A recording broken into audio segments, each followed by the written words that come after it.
শাহজালাল রহমতুল্লাহ বুঝাইয়া দিয়া গেছেন সিলেটের মানুষকে, সিলেটের মানুষ, আমি যদি ইচ্ছা করতাম তো সিলেটের জমিনকে সোনার বানাইতে পারতাম, সোনার।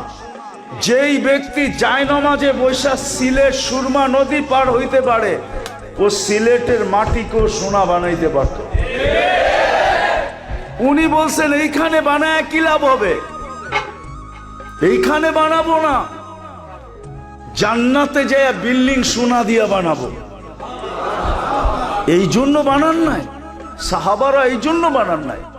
বিদায় আমি কথা শেষ জায়গায় চলে আসছি। বুঝলে এতটুকুই যথেষ্ট।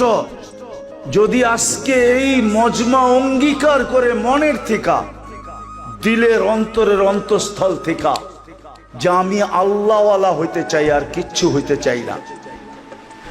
কি চান আল্লাহ?